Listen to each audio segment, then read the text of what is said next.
خلیل کہ جسے اللہ نے اپنا خلیل بنایا، اتنا عظیم المرتبت انسان جو اخلاق میں ہم سے اعلیٰ، افعال میں ہم سے اعلیٰ، کردار میں ہم سے اعلیٰ، صداقت میں ہم سے اعلیٰ، شجاعت میں ہم سے اعلیٰ، تعلیم و تربیت میں ہم سے اعلیٰ، کہ اللہ رب العزت کی وحی جبرائیل لے کر اس پر آئے، اس کی عظمت اور شان کا اندازہ کون لگا سکتا ہے؟ اور ہم کیا ہیں؟ ہماری حیثیت کیا ہے؟ ہماری اوقات کیا ہے؟ ہمارا مرتبہ کیا ہے؟ اس کے باوجود ہمیں کوئی کچھ نہیں کہتا، اور اتنے عظیم المرتبت انسان ابراہیم خلیل اللہ کو آگ میں پھینکا جا رہا ہے، تو آخر وجہ کیا ہے؟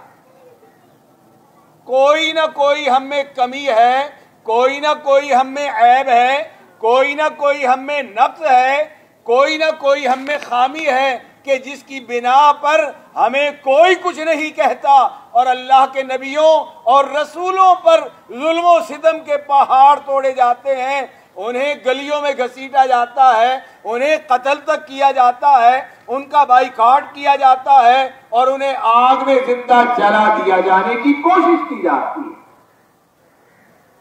سیدنا ابراہیم علیہ السلام نے اپنی قوم کو یہی بات کہی تھی، اے میری قوم، جس نے تمہیں پیدا کیا ہے اس کو اپنا الہ مان لو، وہی مشکل کشا ہے، وہی حاجت روا ہے، وہی بگڑی بنانے والا ہے، وہی دستگیر ہے، وہی عالم الغیب ہے، وہی مختار کل ہے، وہی داتا ہے، وہی غوث اعظم اور غوث الورا ہے، وہی مختار کل ہے، سارے اختیارات کا مالک عرش عظیم کا رب ہے۔ قوم نے کیا کیا؟ اس ابراہیم کو پکڑو، قالوا حرقوه وانصروا آلهتكم ان كنتم فاعلين، پکڑو اسے، جلا دو اگر تم اپنے الہوں کی مدد کرنا چاہتے ہو۔ اور تفاسیر میں آتا ہے اس قدر آگ کے لیے ایندھن اکٹھا کیا گیا کہ اگر کوئی عورت کوئی نظر مانگتی تو وہ اس بات کی مانگتی کہ اگر میرا یہ بیٹا بیمار ٹھیک ہو گیا تو میں آگ کے لیے لکڑیاں مہیا کروں گی کہ جس میں ابراہیم کو جلایا جائے گا۔ ابراہیم علیہ السلام کی مشکیں کس دی گئیں، اب انہیں پھینکا جانے لگا ہے۔ کیا کہہ رہے ہیں؟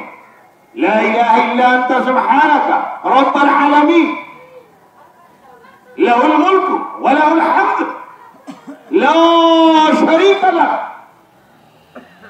کہہ رہے ہیں اے اللہ، تیرے سوا کوئی الہ نہیں ہے، تیرے سوا کوئی مشکل کشا نہیں ہے، تیرے سوا کوئی بچانے والا نہیں ہے، تو تمام جہانوں کا رب ہے، تیری ہی بادشاہی ہے، تیرا ہی سب کچھ ہے، اے اللہ تیرا کوئی شریک نہیں۔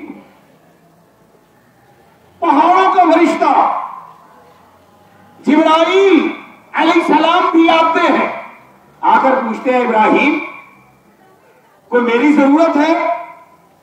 کہا حسبنا اللہ ونعم الوکیل، میرے لیے اللہ کافی ہے، وہی مدد کرنے والا ہے، وہی مجھے بچانے والا ہے، وہ بہترین کارساز ہے۔ کیا ہمارا عقیدہ ایسا ہے؟ کیا اتنی قوت والا، اتنی طاقت والا، اتنی توانائی والا ہمارا عقیدہ توحید ہے؟ سوچ لیجئے، میں بھی اپنے گریبان میں جھانک کر دیکھ لوں، آپ بھی اپنے دل میں جھانک کر دیکھ لیں کہ کیا ہمارے دل میں کوئی صنم قدا، کوئی صنم، کوئی ایسی شخصیت کہ جسے ہم پوج رہے ہو، کہیں وہ ہمارے دل میں براجمان تو نہیں؟ فرشتے تیاریاں کر رہے ہیں ابراہیم علیہ السلام کی مدد کی، اور اللہ رب العزت کہ جو اللہ پر کامل و اکمل یقین رکھے، جو اللہ پر بھروسہ رکھے، اللہ پر توکل رکھے، پھر اللہ رب العزت فرشتوں کو نہیں بھیجا کرتا، عرش عظیم سے خود آرڈر جاری کرتا ہے، یا نار کونی بردا و سلاما علی ابراہیم، اے آگ میرے ابراہیم کے لیے ٹھنڈی ہو جا، اور توجہ کر ایسا ٹھنڈا نہ ہونا کہ میرے ابراہیم کو نقصان پہنچے، سلامتی والی بن جائے۔ جب توحید میں کامل و اکمل ہو گئے، عقیدہ توحید درست ہو گیا، عقیدہ توحید میں کمال حاصل ہو گیا تو اللہ رب العزت نے عمل کی آزمائش پیدا کر دی. خواب دیکھا کہ میں اپنے بیٹے اسماعیل کو ذبح کر رہا ہوں. یا بنیا انی ارا فی المنام انی اذبحک فانظر ماذا ترى. بیٹا بھی بڑا سعادت مند. جب باپ توحید میں کامل ہے، جب باپ اللہ پر بھروسہ کرنے والا ہے، جب باپ اللہ کے ساتھ اپنے تعلق کو مضبوط رکھنے والا. ہمیں تو ذرا سی تکلیف پہنچ جائے، بیماری آ جائے، ہمارے کاروبار میں کوئی بندش آ جائے، ہم پریشان ہو جاتے ہیں کہ نہ جانے کیا ہو گیا ہے، ہم نہ جانے کہاں کہاں کی خاک چھانتے ہیں. لیکن جو اللہ والے ہوا کرتے ہیں وہ اپنے رب سے لو لگا لیتے ہیں. دن میں بھی اللہ سے گریہداری کرتے ہیں، راتوں کو اٹھ کر کہ جب عرش عظیم کا رب پہلے آسمان پر تشریف لاتا ہے اپنے رب کے حضور گڑ گڑا رہے ہوتے ہیں. اے مالک ارض السماء، تیرے سوا کوئی صحت دینے والا نہیں، تیرے سوا کوئی کاروبار میں برکت دینے والا نہیں. اے اللہ مجھے اس مشکل سے نکال. بیٹے نے سر تسلیم خم کر دیا. ابراہیم علیہ السلام نے بیٹے کے حلقوم پر چھری رکھ دی، ذبح کرنے کے لیے تیار ہو گئے. اب دیکھیے وہاں پر بھی اللہ نے ڈائریکٹ آرڈر دیا آگ کو، اور یہاں بھی اللہ رب العزت نے عرش عظیم سے اپنے ابراہیم کو خود پکارا. قد صدقت الرؤیا، اے ابراہیم تو نے اپنا خواب سچ کر دکھایا. ذرا سوچئے اگر ہمیں بھی اپنے بیٹے قربان کرنے پڑ جاتے تو بتائیے ہماری دلی کیفیت کیا ہوتی. سوچئے ذرا اللہ نے کس قدر ہم پر احسان عظیم فرمایا. ہمیں اولاد کی آزمائش سے محفوظ کر دیا، ہمیں لخت جگر کی آزمائش سے محفوظ کر دیا، ہمیں اپنے نور نظر کی آزمائش سے محفوظ کر دیا. وگرنہ بڑے بڑے فیل ہو جاتے، بڑے بڑے ناکام ہو جاتے، بڑے بڑے آزمائش کی چکی میں پس کر ذلت کی رسوائی، ذلت اور رسوائی میں مبتلا ہو جاتے. اللہ نے احسان فرمایا اور اللہ رب العزت نے اسماعیل علیہ السلام کو بچا لیا اور اس کی جگہ ایک جانور مینڈھا دمبا وہ بھیج دیا کہ ابراہیم اس کو ذبح کرو، اللہ رب العزت تمہاری قربانی کو قبول کرتا. دو باتیں میں نے کہی تھی. دو باتوں میں پہلی بات عقیدے کا درست ہونا. اگر عقیدہ درست ہے آپ کی نماز بھی قبول ہوگی، آپ کا روزہ بھی قبول ہوگا، آپ کا حج عمرہ بھی قبول ہوگا، آپ کی زکات دینا بھی قبول ہوگا، آپ کی قربانی بھی قبول ہوگی، آپ کا ہر عمل قبول ہوگا. اور اگر عقیدہ درست نہیں ہے، اس میں شرک کی ملاوٹ ہے، تو رب کعبہ کی قسم آپ جتنے مرضی اعمال کرتے چلے جائیں، حج اور عمروں کی لائن لگا دے، تہجد اور نوافل سینکڑوں ہزاروں پڑھتے چلے جائیں، قرآن کی تلاوتیں کرتے چلے جائیں، قربانیوں کی لائن لگاتے چلے جائیں، اللہ رب العزت کسی ایک عمل کو بھی قبول نہیں فرمائے. اپنے عقیدے کو درست کر لیجیے اور اپنے عمل کو محمد کریم صلی اللہ علیہ وسلم کے طریقے کے مطابق کر لیجیے. ایک حدیث سنا کر اپنی بات ختم کرتا ہوں. محمد کریم صلی اللہ علیہ وسلم نے ارشاد فرمایا جو کوئی نماز عید سے پہلے اپنے جانور کو ذبح کر لے اس کی کوئی قربانی نہیں.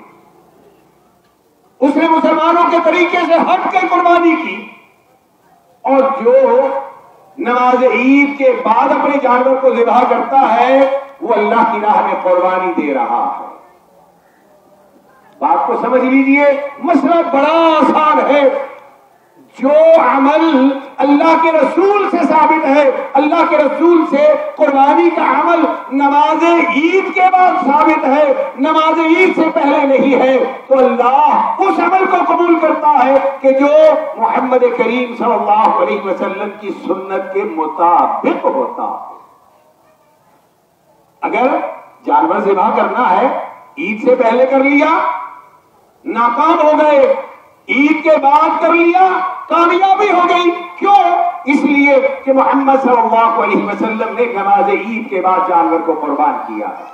بس یہ دو باتیں ہیں، ایک اپنے عقیدے کو درست کر لو، اور دوسرا ہر عمل، ہر فعل اور ہر مرحلے پر محمد کریم صلی اللہ علیہ وسلم کی سنت مبارکہ کی طرف نگاہ ڈالو کہ میرے امام الرسول نے یہ عمل کیا ہے، امام کائنات نے یہ عمل کیا ہے، رحمت للعالمین نے اس طرح یہ عمل کیا ہے، ساقی حوض کوثر نے اس طرح یہ فعل انجام دیا ہے، جس طرح انہوں نے نماز پڑھی میں بھی نماز پڑھوں گا، جس طرح انہوں نے روزہ رکھا میں بھی روزہ رکھوں گا، جس طرح انہوں نے حج کا طریقہ بتایا، عمرے کا طریقہ بتایا، زکات دینے کا طریقہ بتایا، قربانی کرنے کا طریقہ بتایا، جس طرح میرے پیارے نبی محمد مصطفیٰ صلی اللہ علیہ وسلم نے اعمال کیے، افعال کیے، میں بھی اسی طرح اطاعت کرتا چلا جاؤں گا، اتباع کرتا چلا جاؤں گا۔ رب کعبہ کی قسم، وہ مسلمان کامیاب ہو گیا کہ جس کا عقیدہ توحید درست ہو گیا اور عمل سنت کے مطابق ہو گیا، دنیا میں بھی عزت ہے، دنیا میں بھی مقام ہے، دنیا میں بھی سلامتی ہے، دنیا میں بھی امن ہے، دنیا میں بھی سکون ہے، دنیا میں بھی خوشحالیاں ہے، اور آخرت میں اللہ رب العزت کے عرش کا سایہ ہے۔ اللہ رب العزت سے دعا کیجئے کہ کائنات کا رب ہم سب کے عقائد کو درست فرما دے، آمین، اور ہم سب کو محمد الرسول اللہ صلی اللہ علیہ وسلم کے نقش قدم پر چلنے کی توفیق عطا فرما دے، تاکہ ہماری دنیا بھی بہتر ہو جائے اور آخرت بھی بہتر ہو جائے۔ آمین ثم آمین۔ سبحان ربک رب العزت عما یصفون وسلام علی المرسلین والحمد للہ رب العالمین۔